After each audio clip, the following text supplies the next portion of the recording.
I'm with Marlon Brando. And we're talking, we're every night now, him and I. He loves me. He didn't stay where we all stayed. I had this apartment. I stood at the Park Lane because I wanted the glamour of coming out every morning with paparazzi. I was staying at a bigger room here than over there, but I wanted to be there. So I used to go to the Elizai Hotel. That's where he was staying. He liked the Monkey Bar. It's still there. And we'd stay all night long. This guy was nuts. Because we did different call times, 2 o'clock, 3 o'clock, whatever. And we're talking about Marilyn Monroe. He loved him, and Marilyn had a big affair. I don't know, but she had an affair with everybody. Especially when she was going to Stella Adler here, a great thespian teacher. But he says to me, too bad you were never with Marilyn Monroe. And I looked at him, he said, what was that look? I said, I don't know. You were Marilyn? I said, yeah, I mean, me and you're talking about it, I'll talk to you about it. Yeah, I was with him. He says, I think you're lying. I said, okay. He says, tell me something that nobody would know about Marilyn. It's okay. Over her right leg, right in this cleavage, she has a scar. He says, you were with her? Him and I bonded over that. He's so crazy. But I was told to go to Cal Neva 3 or 4 years later. They commissioned Marilyn to go there. And I don't know what's going on. I found out later, syndicate, everybody, obviously John F. Kennedy. I was hanging out with Senator John F. Kennedy for years when he came to the Sands Hotel. I watched him do lines of cocaine off of Juliet Prowse's stomach. He never saw a lady with a shaved pussy. That was his big thing.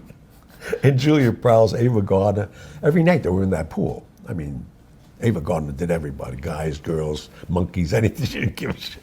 She was nuts. So when I was just always allowed to be anywhere I wanted to be. That was Jack and Trotter's building. They built this on the property of the Sands Hotel. He had his own swimming pool, you know, walls around. How was he? How was Jack? Jack was a great guy. I met him here earlier, then they shipped him down to Vegas when they opened the Copa Room. And that's when Jules Bodell ran this for a while. But Carmine always ran that. But Jack was a great guy. Great guy. Easygoing, fun. Oh no. Party guy. And see, I wasn't realizing what they were doing. That time they were equalizing the syndicate with Jews. They didn't want to put Italians in those deals. See, and again, I don't know. I never segregated myself as being a gangster because I'm Italian, but they were that smart. That's why Costello called himself Costello. He wanted to be Irish. He never used his name. Because when he took over Tammany Hall, hey, nice Irish guy. You didn't know what he was, a big guy, but you know. But that's what they were doing, man. Interesting. They had more Jewish beards, we'd call them, to run stuff.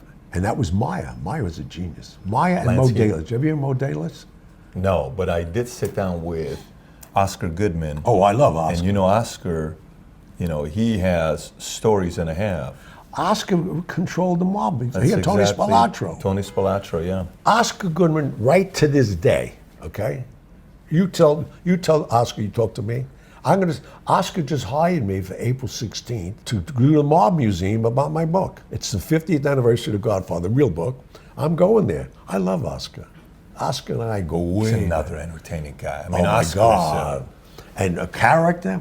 I shot 2 movies in Vegas. He had to be in each one. He played the mayor of Vegas when I had Ed McMahon. Ed McMahon was the governor in my movie, and he played himself. I love him. He was in Casino. He was in Casino as the attorney. Yeah, of course. And he was for Tony. Yeah. But I was saying with Oscar Goodman is he had a lot of things to say about Lansky and the influence he had in Vegas. Oh my God. And what he did. Through Mo. Oh yeah. Mo Dalitz was his man. That's exactly it. The amount of influence he had to create Vegas into what it is, and they went through Bugsy, because a lot of people think it's Bugsy. It's Lansky who had the influence. He used Bugsy as the front man. Yeah. And why Bugsy I know the guy that shot Bugsy. They were at Beverly Hills. Marksman shot him through the window, right through the eye. That's where they got that thing in The Godfather. Be Mo Dalitz. Mo Green. That was Bugsy. They were supposed to. $3 million went south on all that construction. And everybody wanted to know why. And then when he opened to a flop. You know that. They made no money. But the foresight that they had, see, you're talking to the wrong guy about Vegas. I know everything about Vegas. We had a club there for 7 years in Vegas. Yeah, man, long before that. Frank Costello and Joe Kennedy owned the Tropicana Hotel. I had the biggest nightclub in that way before my club, called Tiffany's. I had Elvis Presley open it for me. Elvis Presley Presley opened your and club? Sammy Davis Jr. Get out of opened my club, Tiffany's, at the Tropicana Hotel. What year was that? Jesus, I don't even know, like 69. How was Elvis? I love Elvis. Elvis was nuts, though. What's this? How different was he than everybody else? Was he unique in his own way? Well, he was just unique because who he was. I mean, this guy was statuesque. I mean, I seen him. I had the privilege of seeing, because my friends Alex Shufi and all of them, and you know Kurt Kerkorian.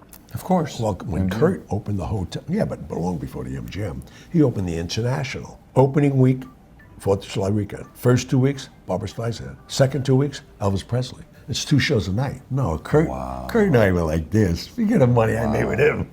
He had the only showroom that sat 1,500 people. Everybody's like, you're nuts. The Sands Hotel, 400 people. 1,500 with a balcony.